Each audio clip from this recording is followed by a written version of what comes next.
Teologia do Avivamento. Fala, galera top das galáxias. Quem fala aqui é o pastor e coach Anderson Dias.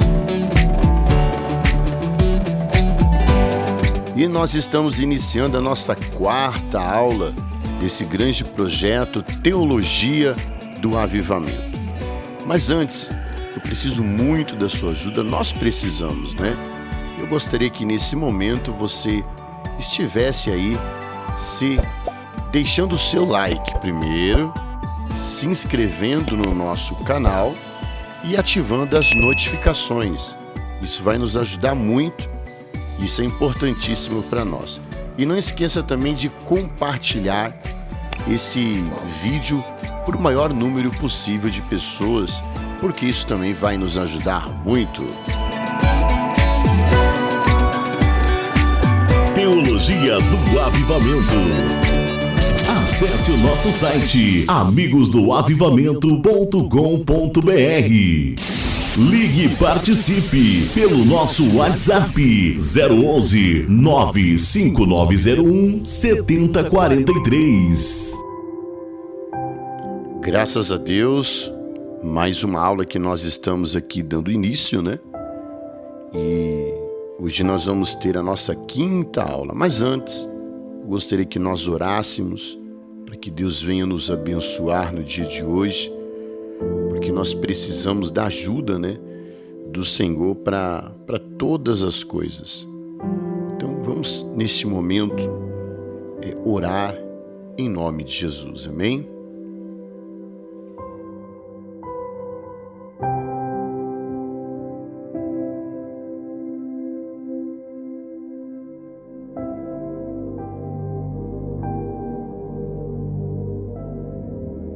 Vamos falar com Deus.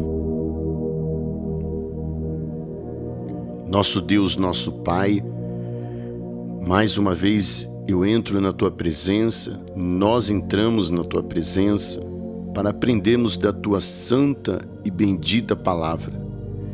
Eu peço, Senhor, fica conosco, nos abençoa, nos torna bem-sucedidos. Libera, Senhor, essa atmosfera para o derramar do Teu Espírito, onde eu tenho certeza de grandes coisas que acontecerão no nosso meio. Eu quero Te agradecer e Te louvar em nome de Jesus. Amém e graças a Deus.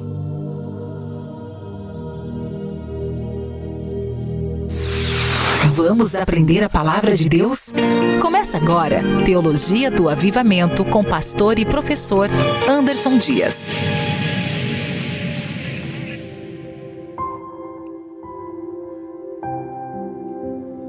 Teologia do Avivamento. Vamos lá então, galera. Nossa quinta aula que nós vamos ter hoje aí, vocês gostaram da vinheta nova aí que nós temos? É bênção de Deus, hein? Na aula passada, nós falamos sobre a natureza de Deus, né?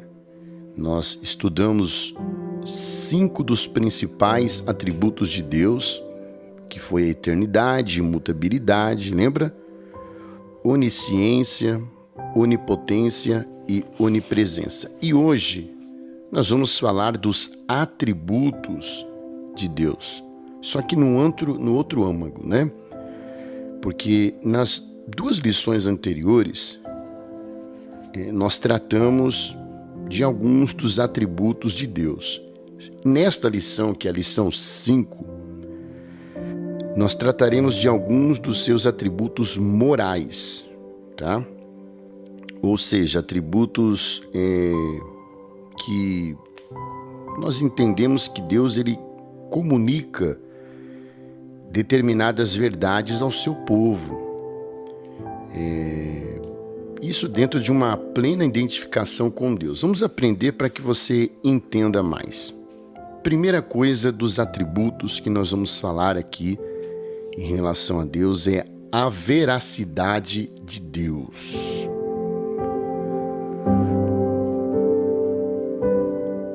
A veracidade de Deus. Vamos para os pontos bíblicos aqui. Olha aí, ó. Salmos capítulo 31, verso 5. Diz assim: nas tuas mãos entrego o meu espírito. Tu me remiste, Senhor, Deus da verdade. Então nós entendemos que veracidade, ela se relata à verdade. A verdade do homem não é uma verdade. Eu posso falar para você, vou fazer determinada coisa e de repente, por N motivos, eu não consiga fazer. Mas a verdade de Deus, ela é absoluta. Um outro texto também, João 3:33.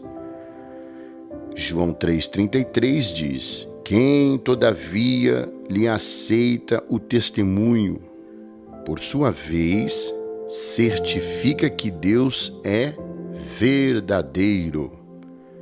E o último texto, para nós tratarmos aqui desse início, da questão da veracidade de Deus, Romanos capítulo 3, verso 4.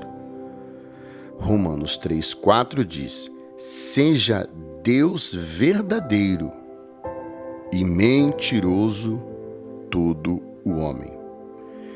A veracidade, ela é um dos múltiplos aspectos que nós entendemos da perfeição divina, ok? Da questão da perfeição divina. Deus é, ao mesmo tempo, veraz e perfeito. Olha o que diz lá em Números 23:19, que já é um texto conhecido, né? Deus não é homem para que minta. Lembra que eu disse que o homem em si, ele erra, ele peca. Agora, Deus não. Deus, ele tem a verdade verdadeira. Deus, ele é um ser verdadeiro e que é disposto a cumprir as suas verdades e boas palavras, conforme Jeremias 1:12. Por isso, nós devemos pôr nele, em Deus, toda a nossa confiança. E por quê? Porque ele é um ser verdadeiro, que está disposto a cumprir tudo o que ele fala. Então você fique tranquilo que aquilo que ele prometeu, ele cumpre. Nem sempre é do seu jeito, mas o jeito melhor é o jeito de Deus. Você concorda comigo? E nós aprendemos nesse estudo a ficar tranquilos. Uma outra questão também ligada à veracidade de Deus é a fidelidade. Fidelidade é um outro aspecto, tudo ainda dentro da veracidade divina, tá? Então a fidelidade é um outro aspecto da veracidade divina. O que significa fidelidade? Que Deus é fiel, porque ele cumpre todas as suas promessas. Ele é verdadeiro e ele cumpre todas as suas promessas. Então lá em Jeremias capítulo 1, verso 12, diz assim Jeremias 1:12, Ao profeta Jeremias ele disse: eu velo sobre a minha palavra para cumprir. É a fidelidade de Deus. Vamos a um outro texto? Deuteronômio capítulo 7, verso 9. Deuteronômio 7:9 fala sobre a fidelidade de Deus. Quer ver?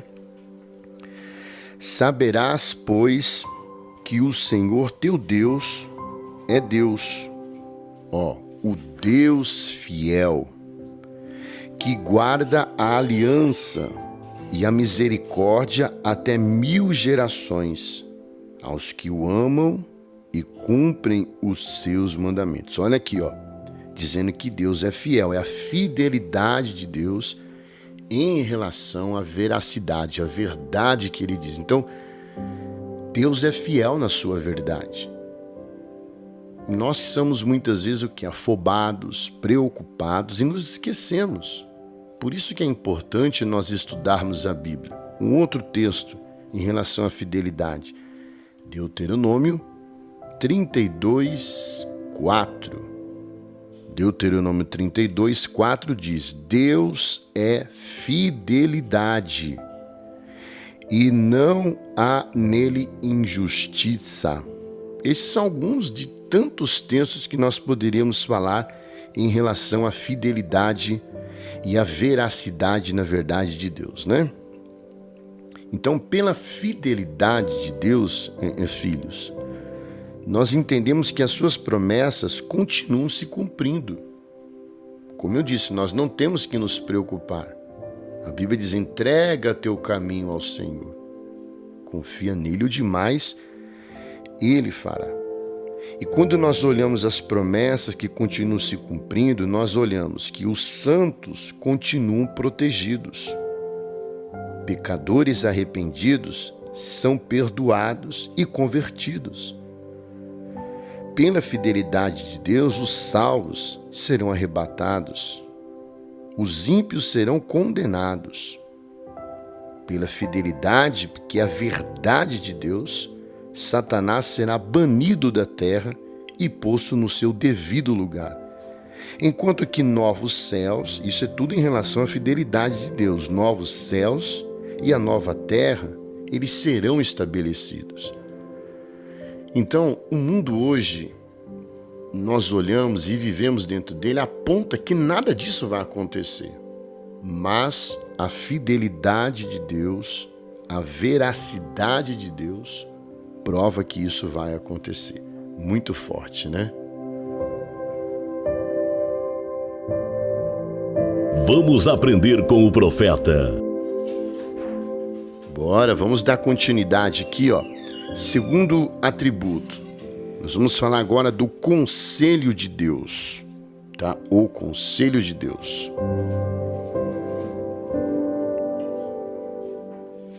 O que seria, dentro da questão dos atributos, o conselho de Deus, tá?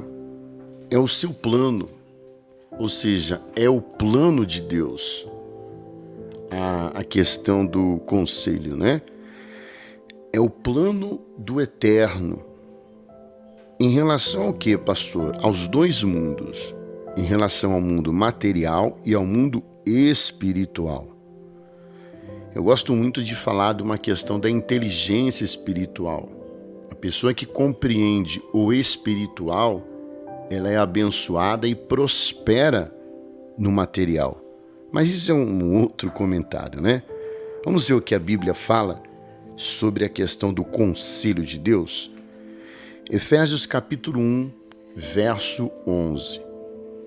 Efésios 1, 11 diz: segundo o propósito daquele que faz todas as coisas, conforme o conselho da sua vontade. O conselho da sua vontade. Aqui está falando do conselho de Deus. Nós entendemos que é limitadíssima a compreensão do homem quanto ao eterno, a Deus, em relação ao conselho divino. Mas nós agradecemos a Deus porque Ele nos revela o seu plano. Isso é um dos maiores milagres. O perfeito revelando ao imperfeito. Então, o conselho ou propósito divino, ele não abrange só os efeitos, mas também as causas. Disse um certo estudioso da Bíblia, né? Podemos planejar e propor como quisermos, mas nossos planos e propósitos só conduzirão ao alvo final que Deus predestinou. Predestinação, olha a questão, hein? Então preste atenção quando nós falamos da predestinação aqui, tá? Então, aonde nós podemos ver se aplicando o conselho de Deus? Todas as coisas de uma forma em geral. Por exemplo, vamos para a Bíblia? Isaías capítulo 14, verso 26 e 27. Isaías 14, verso 26 e 27 diz: esse é o desígnio que se formou concernente a toda a terra, Esta é a mão que está estendida sobre todas as nações. Porque o Senhor dos Exércitos o determinou. Quem, pois, a invalidará? A sua mão está estendida. Quem, pois, a fará voltar atrás? O que impede o agir de Deus? Nós entendemos que dentro da questão do conselho, nada impede o agir de Deus. A segunda razão, a segunda abrangência, onde se aplica do segundo modo o conselho de Deus. Nós entendemos que em todas as coisas, de uma forma em geral, e também em coisas particulares. Então, nas coisas naturais, por exemplo, da questão particular, o período da vida humana está ao conselho de Deus. É Ele que estabelece, conforme Jó 14, versos 5 e 14. O conselho de Deus, ele se aplica dentro das coisas em particular que nós estamos dizendo, das naturais, o tempo da morte do homem. Conforme Eclesiastes 3:2, é Deus quem predetermina isso. Nós aprendemos também que o conselho de Deus, como eu disse, ele se aplica nas coisas naturais. Estamos indo para a questão particular e também nas questões espirituais. A salvação do homem, por exemplo, tem o conselho de Deus se aplicando, conforme Efésios 3:10. O conselho de Deus também se aplica no âmbito espiritual como o reino de Cristo, conforme Mateus 25:34. Então, o conselho de Deus é algo assim muito forte, lembrando que é o plano de Deus em relação ao mundo material e espiritual. Então, nós vamos observar também, dentro do conselho de Deus, a redenção. O que é a redenção? É um dos propósitos do conselho de Deus. É a salvação do homem. Vamos entender isso? Dentro do conselho de Deus, a questão da redenção, da salvação do homem. Olha o que Paulo disse em Efésios, capítulo 1, do verso 3 ao 5.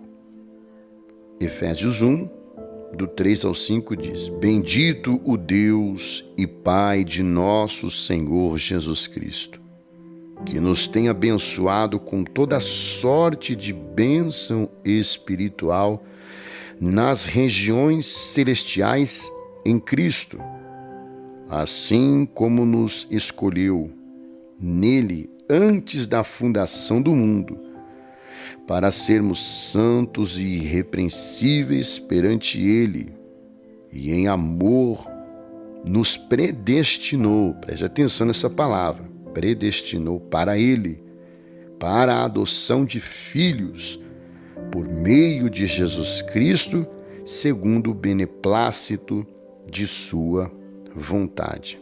Forte isso, né? Então nós entendemos que o propósito de Deus em relação ao homem é prover salvação suficiente para todos. Como? Em Cristo. Tá? Totalmente cristocêntrico é a visão. Agora, você observou que algumas vezes eu falei da palavra predestinar, predestinação. E aí? Isso é muito confuso, né? Então, com o surgimento da reforma protestante, nós examinamos que muitas doutrinas fundamentais da fé cristã foram reexaminadas quando surgiu, né? Debatidas e até inseridas em confissões da fé. Entre essas tantas doutrinas está a da predestinação, que ela é propagada pelo grande reformador João Calvino. Então, segundo Calvino, os homens não são criados, todos com o mesmo destino. Para alguns, segundo Calvino, é preordenada a vida eterna, é determinada a vida eterna, e para outros a condenação eterna. A pessoa já nasce com isso. Esta nasceu para ser condenada, esta nasceu para ser salva. Nós discordamos, tá? E não demorou, filhos, para que esse ensino de Calvino fosse discordado e questionado. E aí nós vamos ver o teólogo holandês Jacob Arminius. Olha aí o nome. Tá vendo? Jacob Arminius. Segundo ele, a salvação é um ato soberano do conselho de Deus, mas que o homem tanto pode aceitá-lo como rejeitá-lo. Concordamos, o nome disso é livre-arbítrio. Mas nós vamos entender, porque a palavra predestinação está na Bíblia. Vamos compreender aqui sobre ela. E Jacob Arminius, ele teve muita inspiração, né, na expressão de John Wesley, que foi a maior expressão do seu pensamento e doutrina em relação à predestinação como parte do conselho de Deus, porque está ligado à predestinação no conselho de Deus. E foi John Wesley, em sua obra Teologia Cristã, que escreveu aqui, eu vou citar um pequeno trecho dessa obra Teologia Cristã. A Escritura diz-nos claramente o que é predestinação. Palavras de John Wesley. É Deus designar de antemão para a salvação dos crentes obedientes. De igual modo, todos os incrédulos desobedientes para a condenação. Então, o que é a predestinação? Que nós acreditamos nas palavras de John Wesley, defendido por Jacob Arminius, que é o arminianismo, né? O que nós entendemos? O que é predestinar? Eu sirvo a Deus, eu adoro a Deus, eu pago um preço, eu sou predestinado à salvação. Eu sou um homem desvirtuado na cachaça, nas questões que entristecem a Deus e acabo com tudo, eu sou destinado à condenação. Aí entra a predestinação. Muito bom, né? Vamos para mais um atributo e agora nós vamos falar da sabedoria de Deus.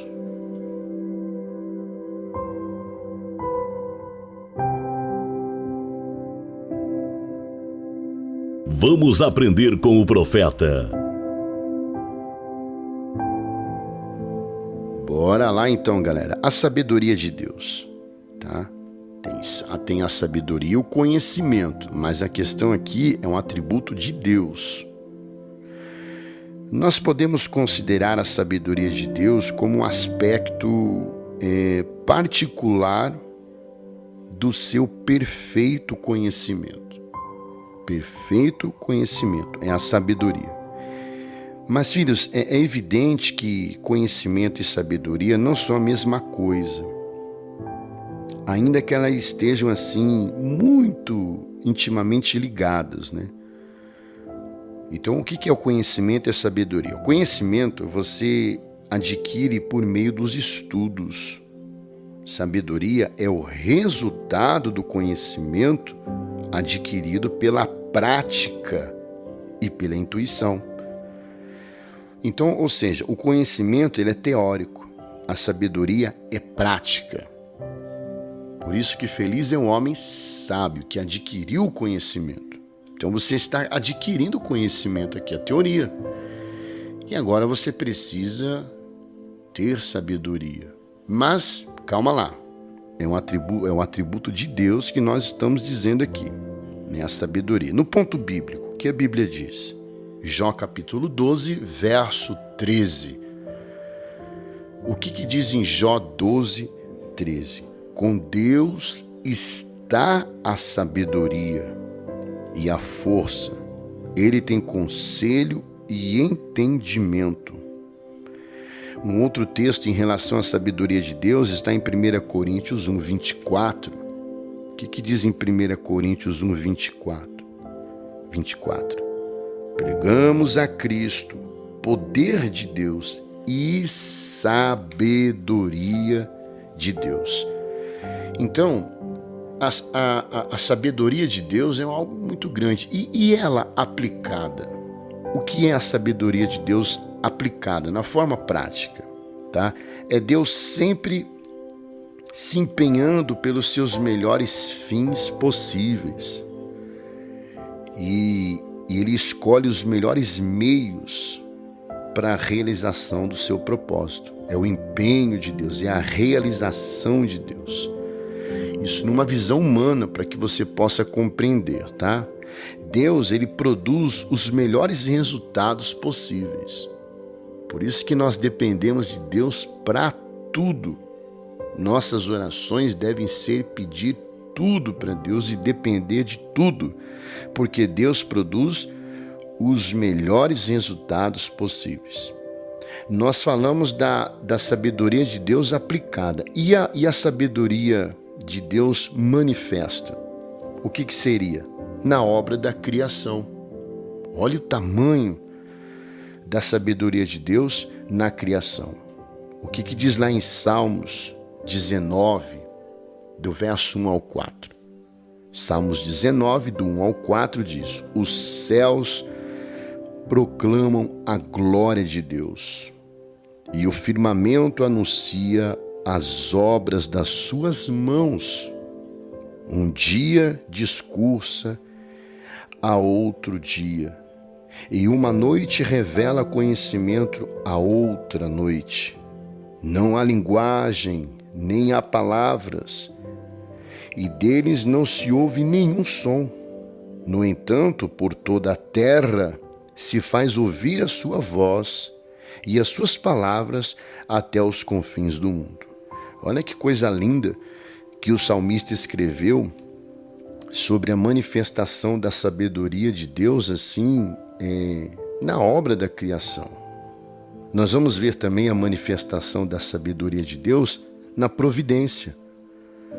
Olha o que dizem no texto muito conhecido de Salmos 33, verso 10 e 11.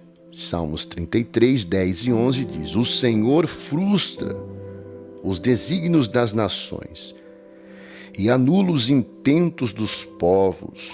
O conselho do Senhor dura para sempre, os desígnios do seu coração por todas as gerações. Sabedoria na providência.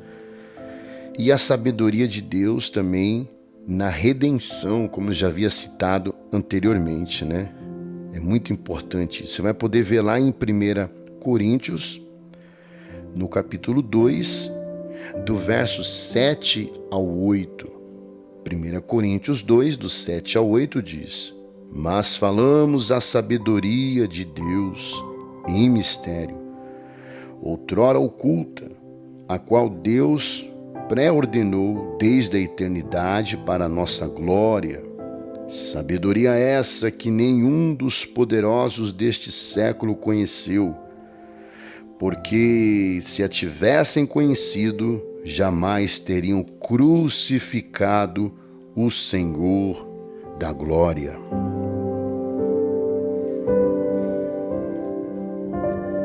Teologia do Avivamento.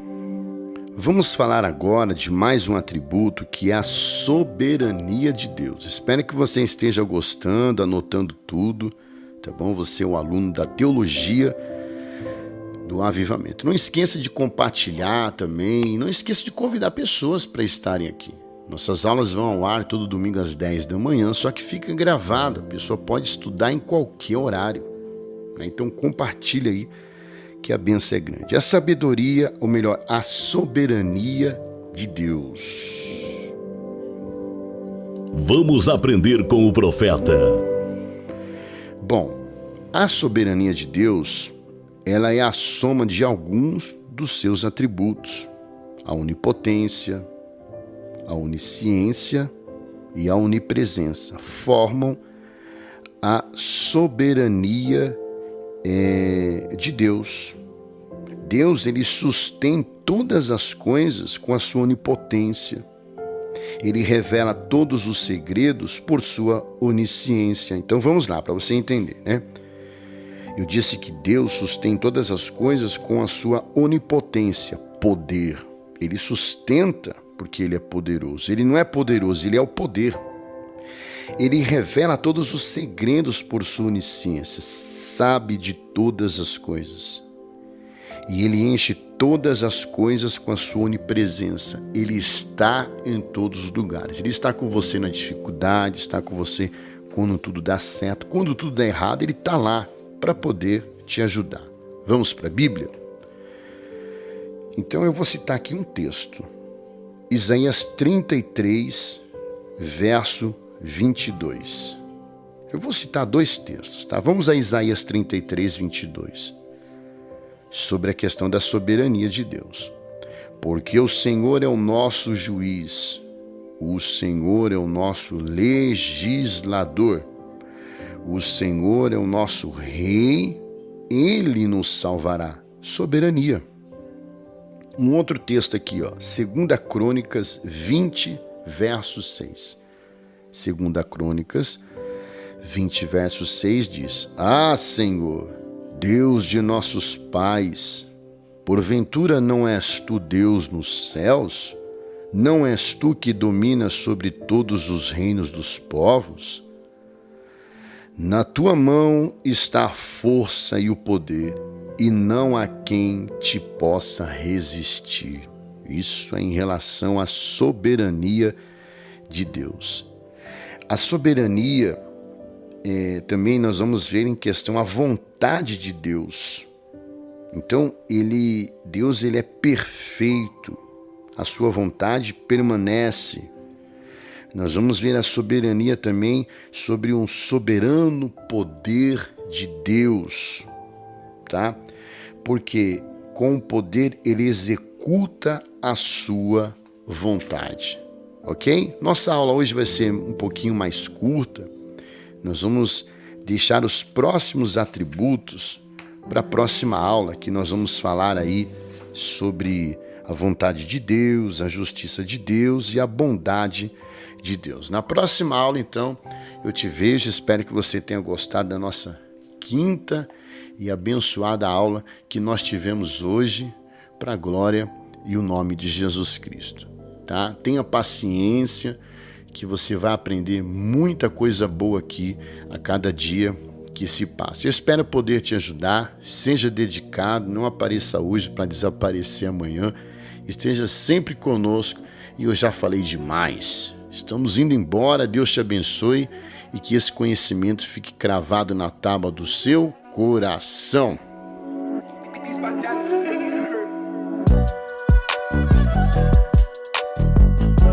Teologia do Avivamento.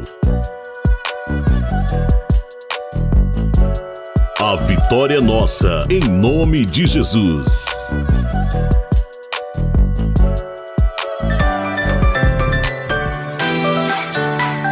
Chegamos ao final de mais uma edição do nosso programa. Até mais e Shalom Adonai.